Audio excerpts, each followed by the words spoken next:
هاتوون بۆ دیتنی شوێنەوار و ناوچە گەشت و گوزاریەکانی کفری. دیمەنەکانیان بەلاوە جێی سرنج و بایەخا.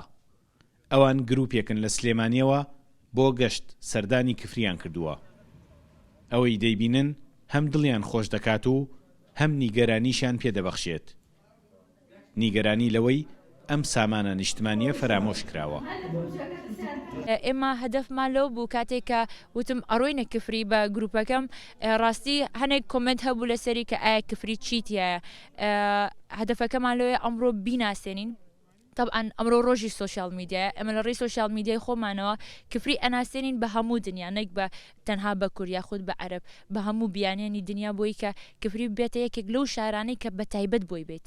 بەنیازی بینینی ئاسەوار و کللتوری دێرینی ئەوان گەڕین شوێنی زۆر خۆشمان بینی کە بەڕاستی لەلایەن حکوومەتەوە پشتگوێ خراوە.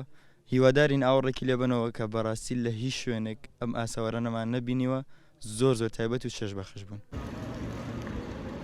لە کفری دەیان ناوچە و شوێنی گەشتیاری سەرنجڕاکێش هەن کە دەتوانرێت وەک گەشت و گوزاری زستانە سوودیان لێوەربگیرێت.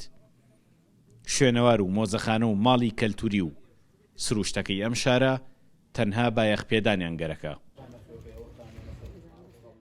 بۆ ئەوەی ئێمە بتوان لە داهاتووە سیمایەکی جوان مێژوویەکی جوانی شاری کفری بە شارەکانی دیکە بە شوێنەکانی دیکە ببەخشێت و اینجا هەروەها ببێتە لایەنێک بۆ بەدەستێنانی داهاتی دارایش بۆ ئەم شارە. بەردەوام ئەو کەسانەی بە دوای بینینی شوێنەوار و ناوچەی کەلتوریدا دەگەڕێن بەبێ کفری ناچنە شوێنی تر. ئەمە ئەو گۆشەنیگایەیە کە دەتوانرێت شاری وەزیرانی لێوە ببوژێنرێتەوە. سامان کەریم کورد سات نیوز کفری.